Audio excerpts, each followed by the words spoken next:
We are continuing our Marvel Marathon Madness with 2005 Fantastic Four, a film that follows the origins of Marvel's titular first family.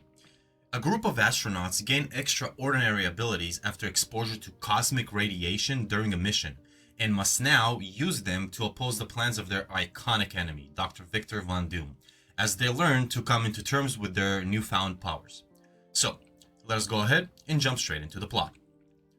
Dr. Reed Richards, along with his friend Ben Grimm, convinces Dr. Victor Von Doom, CEO of Von Doom Industries, and his former classmate to allow their team access to his space station to test the effects of exposure of clouds of cosmic energy on biological samples.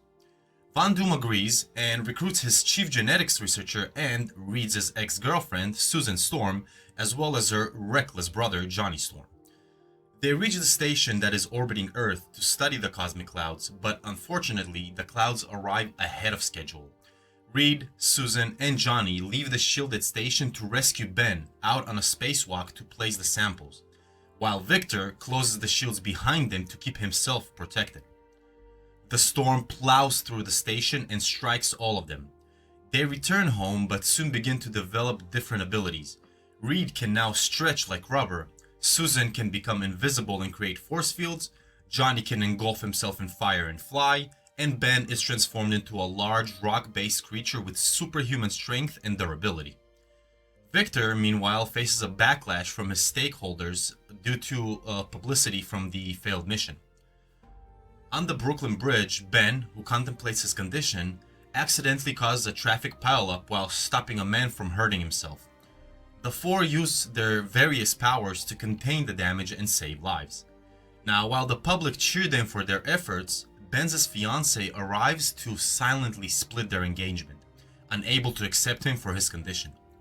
Reed then vows to a heartbroken Ben to reverse the effects. The media dubs them the Fantastic Four, and Victor exploits the news story to his stockholders, but they decide to pull out of Von Doom Industries regardless.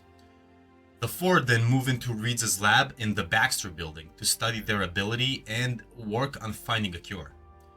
Victor offers his support in their efforts, but blames Reed for the mission's failure. As Reed plans to construct a machine to recreate the storm and reverse their conditions, Johnny refuses to cooperate, insisting they should actually embrace their powers. Meanwhile, Victor, also have been affected by the storm due to the shield's malfunctioning, begins mutating into organic metal and can produce electricity, and then starts plotting to use his new powers to take his revenge. He starts by driving a wedge between Reed and Ben, resulting in Ben walking out in a rage. This motivates Reed to attempt the machine on himself, but he learns that he cannot generate enough power to push the storm to critical mass. Victor hears this and convinces Ben to come back. Ben is then placed in the machine, and Doom uses his abilities to produce the electricity needed to power it, turning Ben back to normal and accelerating Doom's condition, causing much of his body to turn to metal. Victor then knocks out Ben and kidnaps Reed.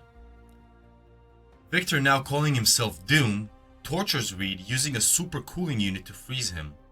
He then fires a heat-seeking missile at the Baxter building to try and kill Johnny. Johnny flies through the city to evade it and then lights a garbage barge on fire to trick it. Sue then rushes to free Reed and battles Doom but is outmatched. Ben, who has transformed back into the Thing again by reusing the machine, arrives to help. The battle then spills into the streets and the four assemble to battle Doom. Johnny and Susan combine their powers to wrap Doom in a sick inferno of intense flames, and Ben and Reed douse him with cold water, inducing a thermal shock and freezing Doom in place. Now in the epilogue, Ben tells Reed to forget about his experiment and the machine, as he has accepted his condition through his relationship with Alicia Masters, a blind artist. The team then decides to embrace their roles as superheroes, and Reed proposes to Sue. Meanwhile, we see in the end a frozen Doom is transported back to his homeland of Latveria. Now, while the film was kind of an uneven story and could have been so much better with enhancements here and there, I still enjoyed it as a fun and exciting ride. It is by no means a masterpiece, especially with the amount of the budget that they had to work with, but it was nonetheless a fun adventure for an origin tale of the Fantastic Four. By far, for me, the best highlight of the film is Chris Evans as Johnny Storm, with a close second being Michael Chiklis as Ben Grimm. The film overall made a great box office return, and thanks to that, it did lead to a 2007 sequel. I give it an overall 6 out of 10 because I did enjoy it, but it could have been so much better without the foolish attempts at subpar jokes, as well as having a more even and cohesive storyline to present. Now, the next video I will cover is 2007 Fantastic Four: Rise of the Silver Surfer, and following that will be 2015 Fantastic Four. So stay tuned, and please do consider subscribing and hitting the like button. I would truly appreciate it. I hope you enjoyed this video, and thanks for spending your time with me. Until our next adventure, y'all stay classy.